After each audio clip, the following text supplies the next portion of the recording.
Zikhroynes means memories is finally out and available to the public, I wanted to talk a little bit more about the songs and the lyrics on the album, especially for those who don't speak Yiddish. So I'm going to make 4 videos for each track on the EP, and the first one is for Mayn Haymshtetele, my hometown. This is actually the second song I wrote for the EP, and I had a really specific idea in mind when I wrote it, which was to do my take on like the classic longing for the shtetl song, which is a pretty common topic in Yiddish music. You hear it on songs like Mayn Haymshtetele bells or Vias des Gesela. But as I'm not 100 years old and I don't come from Europe, I updated the location to be about my own Haymshtetele, which is the Toronto Jewish suburb, Thornhill, which, for those who don't know, is one of the biggest Jewish neighborhoods in Canada. And I talk about it in the context of remembering my idealized childhood, but also questioning those memories. It's something I think about with these old Yiddish songs as well. Like, was life really so good in the shtetl before you were kicked out? Who knows?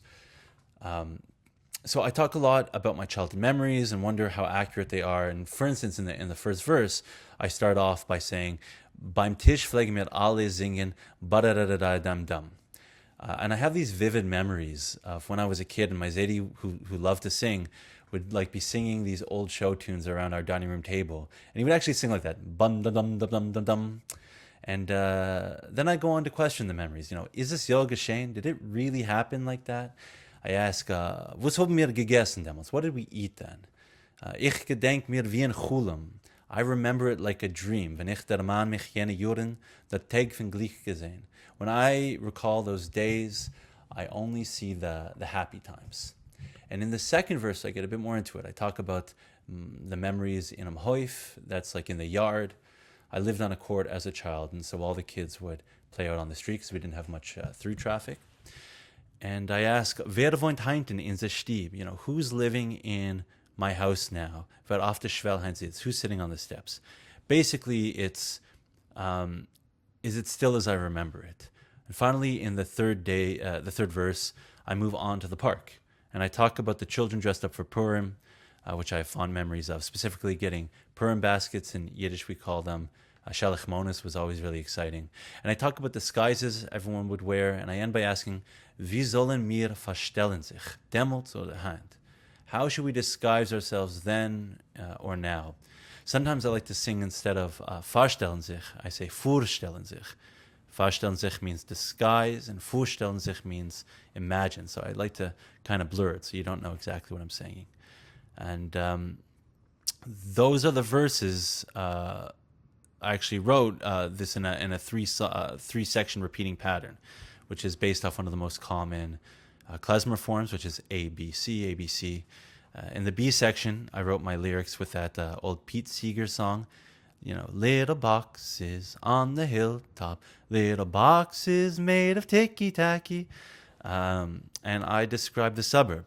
I say, kleine Beimelech, kleine Heimelech, auf der Gesselech, mein Verstädtele, kleine Weltele, mit kleine Kinderlech, wie am Mull hab ich dort gelebt. Small trees, small houses, my small suburb, a small world where small children, with small children where I once lived. But I use a couple of weird words.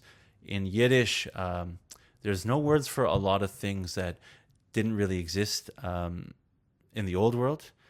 But there are some Yiddish organizations that kind of update the language and they create new words for certain modern things. So, for example, in Yiddish, there's no word for suburb.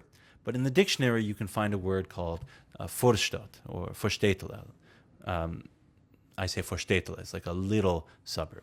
But if you say it in conversation, while talking to most people, they'll have no idea what you mean. And I've had this experience a number of times. So I wanted to use the word with the idea of the inorganic streets and layout of a suburb to also use an inorganic and manufactured word for shtetl, rather than, for instance, the more common word in the name of the song, Haymshtetele, hometown, which is probably what most people would say. The other weird word I use in the song is I end by saying, Wie mol hab ich dort gelebt. In Yiddish, to say where I once lived, you would say, Wie mol hab ich dort gewohnt. Gewohnen is like residing. But I wanted to create some distance between my world now and my world then, so I say gelebt, leben, which literally means to live or to exist. so where I used to exist. Anyways, thanks for making it this far. I hope you enjoyed my own personal Song Exploder episode. Let me know if you have any questions.